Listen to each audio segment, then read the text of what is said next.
रायपुर में आईआईटी भिलाई और confederation of Indian industry की ओर से विजन विकसित भारत 2047 पर इंडस्ट्रीज कॉन्क्लेव आयोजित की गई। कॉन्क्लेव में सीएम विष्णुदेव साय बतौर मुख्य अतिथि के रूप में शामिल हुए। कॉन्क्लेव को संबोधित करते हुए सीएम विष्णुदेव साय ने कहा, छत्तीसगढ़ की नई उद्योग नीति का लाभ मिल रहा है। हाल ही में दिल्ली और मुंबई में हुए इन्वेस्टर कनेक्ट मीट से 1,27,000 करोड़ का निवेश प्रस्ताव मिले हैं।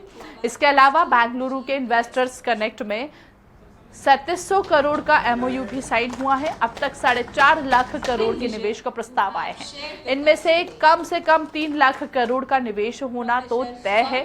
सीएम साय ने कहा, आने वाले समय में निवेश के साथ रोजगार भी मुहैया होगा।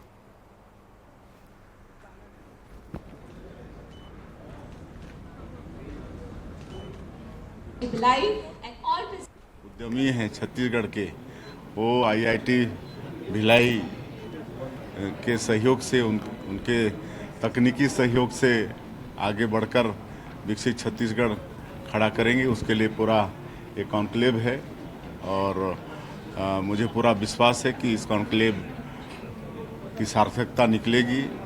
और चूँकि छत्तीसगढ़ एक बड़ा धनी प्रदेश है, यहाँ पर उद्यम के लिए बहुत अनुकूल वातावरण है, रॉ मटेरियल सब कुछ है यहाँ पर।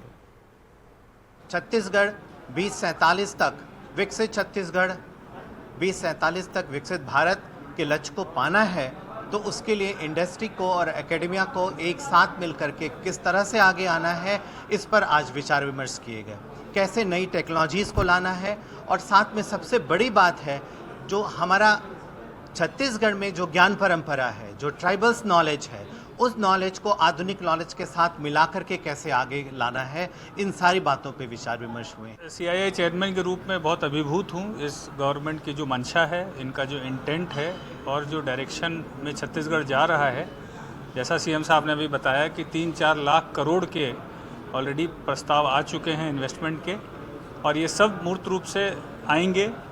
और अगले 2-3 साल में जब इतना इन्वेस्टमेंट आ जाएगा और इस अच्छे माहौल के साथ इतने बच्चों को रोज़गार मिलेगा और छत्तीसगढ़ का टैलेंट छत्तीसगढ़ में रह करके काम कर पाएगा।